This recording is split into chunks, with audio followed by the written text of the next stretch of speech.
Hello guys, welcome to AGM Telugu facts. మన ఛానల్లో videos upload చేయక దగ్గర 2 months అవుతుంది. కొన్ని రీజన్స్ వల్ల బ్రేక్ వచ్చింది. మన ఛానల్ మానిటైజేషన్కి చాలా దగ్గరలో ఉంది. సో వీక్లీ 2 లాంగ్ వీడియోస్ అయినా అప్లోడ్ చేద్దాం అనుకుంటున్నాను. దీనిలో భాగంగా ఈరోజు మన topic SRH journey, Sunrisers Hyderabad journey గురించి చెప్పబోతున్నాను. ఎస్ఆర్హెచ్ జర్నీ గురించి తెలుసుకునే ముందు ఐపీఎల్, ఇండియన్ ప్రీమియర్ లీగ్ భారత్లో ఎప్పుడు స్టార్ట్ అయింది, ఫస్ట్ కప్పు గెలుచుకున్న టీం ఏది, ఇలాంటి కొన్ని బేసిక్స్ తెలుసుకుందాం. భారత్లో ఐపీఎల్ను మొట్టమొదటిసారిగా 2008 ఏప్రిల్ 18న ప్రారంభించారు. ఇందులో భాగంగా మొట్టమొదటి IPL match royal Challengers Bengaluru versus Kolkata night riders మధ్య జరిగింది. 2008లో ఐపీఎల్ కప్ గెలుచుకున్న టీం రాజస్థాన్ రాయల్స్. ఐపీఎల్ని స్టార్ట్ చేసిన ప్రారంభంలో మన తెలుగు టీంగా డెక్కన్ చార్జర్స్ ఉండేది. దీనిని డెక్కన్ క్రోనికల్ హోల్డింగ్ లిమిటెడ్ అనే కంపెనీ కొనుగోలు చేసింది. ఈ కంపెనీ పేరు మీదనే టీంకి డెక్కన్ చార్జర్స్ అనే పేరు వచ్చింది. నెక్స్ట్ ఐపీఎల్ స్టార్ట్ చేసిన 2008 సంవత్సరంలో ఏప్రిల్ 20న మన తెలుగు టీం అయిన డెక్కన్ చార్జర్స్ వర్సెస్ కేకేఆర్ల మధ్య మ్యాచ్ జరిగింది. ఎంత అంచనాలతో ప్రారంభమైన డెక్కన్ చార్జర్స్ టీం 18.4 ఓవర్స్లలో కేవలం 110 రన్స్కి ఆల్అవుట్ అయ్యింది. దీంతో డెక్కన్ చార్జర్స్ ఈ మ్యాచ్లో ఓడిపోయింది. డెక్కన్ చార్జర్స్ 2008లో జరిగిన ఐపీఎల్ సీజన్లో 14 మ్యాచ్లు ఆడి కేవలం 2 మ్యాచ్లు మాత్రమే గెలిచింది. ఇది ఘోర పరాజయం అని చెప్పవచ్చు. ఇక ఐపీఎల్ సెకండ్ సీజన్లో డెక్కన్ చార్జర్స్ ఆడమ్ గిల్క్రిస్ట్ కెప్టెన్సీగా టైటిలే లక్ష్యంగా బరిలోకి దిగింది. ఇక ఈ సీజన్లో డెక్కన్ చార్జర్స్ ఫస్ట్ మ్యాచ్ కేకేఆర్తో ఏప్రిల్ 19, 2009న ఆడింది. ఇందులో మనోళ్ళు కేకేఆర్ను చిత్తుగా ఓడించారు. అలా ఆడిన 14 మ్యాచ్లో 7 మ్యాచ్లు గెలిచి ప్లే ఆఫ్కి చేరుకుంది డెక్కన్ చార్జర్స్. ఇక ఇదే సీజన్లో Delhi Daredevils versus Deccan చార్జర్స్కి మధ్య సెమీఫైనల్స్ జరిగింది. ఈ మ్యాచ్లో డెక్కన్ చార్జర్స్ కెప్టెన్ ఆడమ్ గిల్క్రిస్టో మామూలుగా ఆడలేదు. అసలు 35 బాల్స్లో 10 4లు 5 6లు కొట్టి ఏకంగా 85 రన్స్ కొట్టాడు.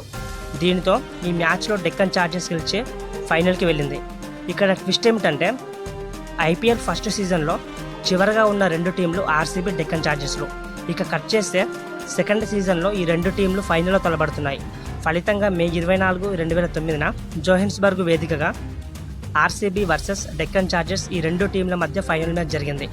ఈ మ్యాచ్లో మన తెలుగు టీం అయిన డెక్కన్ చార్జర్స్ ఆటతో అదరగొట్టారు. దీనితో 2009 ఐపీఎల్ టైటిల్ విన్నర్గా డెక్కన్ చార్జర్స్ టీం నిలిచింది. ఐపీఎల్ ఫస్ట్ సీజన్లో చివరి స్థానంలో నిలిచిన డెక్కన్ చార్జర్స్ సెకండ్ సీజన్లో కప్పు కొట్టే స్థాయికి వెళ్ళిందంటే ఇది మామూలు విషయం కాదు. జీవితంలో ఏమీ చేయలేం అనుకునేవారు వీళ్ళని ఇన్స్పిరేషన్గా తీసుకోవచ్చు. ఇక 2009 తర్వాత డెక్కన్ చార్జర్స్ ప్లే ఆఫ్కి వెళ్ళిన టైటిల్ మాత్రం గెలుచుకోలేకపోయింది.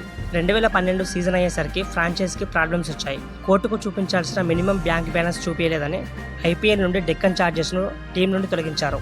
ఇక ఐపీఎల్లో మన తెలుగు టీం ఉండదనుకున్నారు ఫ్యాన్స్ అంతా. కట్ చేస్తే సన్ నెట్వర్క్ ఐపీఎల్లో హైదరాబాద్ టీంని కొనుక్కుందని అనౌన్స్మెంట్ చేసింది. ఇక 2013లో తెలుగు టీం తరపున సన్ రైజర్స్ హైదరాబాద్ పేరుతో ఒక కొత్త టీం బరిలోకి దిగింది. ఇలా బరిలోకి దిగిన సన్ రైజర్స్ హైదరాబాద్ టీం మంచి బౌలింగ్తో ప్లే ఆఫ్ వరకు వెళ్ళినా విజయాన్ని సాధించలేకపోయింది. ఇలా 2013లో రాజస్థాన్ రాయల్స్ చేతిలో ఫైనల్ మ్యాచ్లో సన్ రైజర్స్ హైదరాబాద్ ఓడిపోయింది. ఇక ఎస్ఆర్హెచ్లో బ్యాట్స్మెన్లు లేరని గమనించి 2015 ఆక్షన్లో డేవిడ్ వార్నర్, శిఖర్ ధావన్లను తీసుకున్నారు. అంతేకాకుండా 2015-16లో డేవిడ్ వార్నర్ ఎస్ఆర్హెచ్కి కెప్టెన్సీగా ఉండి 2016లో ఎస్ఆర్హెచ్ ఆర్సీబీపై కప్పు గెలవడంలో కీలక పాత్ర పోషించాడు. ఇక్కడ ఇంట్రెస్టింగ్ విషయం ఏమిటంటే ఇప్పటి వరకు హైదరాబాద్ 2 సార్లు కప్పు గెలిస్తే గెలిచిన 2 సార్లు ఆర్సీబీపైనే గెలిచింది. ఇలా జరుగుతున్న తరుణంలో 2018లో డేవిడ్ వార్నర్ని 1 సంవత్సరం పాటు ఐపీఎల్ నుండి బ్యాన్ చేశారు. ఇది ఎస్ఆర్హెచ్ టీంకి, ఫ్యాన్స్కి బిగ్ షాక్గా మారింది. ఇక డేవిడ్ వార్నర్ స్థానంలో కేన్స్ విలియమ్సన్ ఆడుతున్నాడని తెలియడంతో ఫ్యాన్స్ ఊపిరి పీల్చుకున్నారు. ఇక ఈ సీజన్లో కేన్స్ విలియమ్సన్ ఎస్ఆర్హెచ్ను ఏకంగా ఫైనల్ దాకా తీసుకెళ్లాడు, కానీ ఫైనల్లో ఓడిపోయింది. ఇక కట్ చేస్తే నెక్స్ట్ సీజన్లో అంటే 2019లో డేవిడ్ వార్నర్ మాస్ కంబ్యాక్ ఇచ్చాడు. ఇక ప్రజెంట్ ఎస్ఆర్హెచ్ కెప్టెన్గా ప్యాట్ కమిన్స్ ఉన్నాడు. ఇతను ఆస్ట్రేలియన్ కెప్టెన్.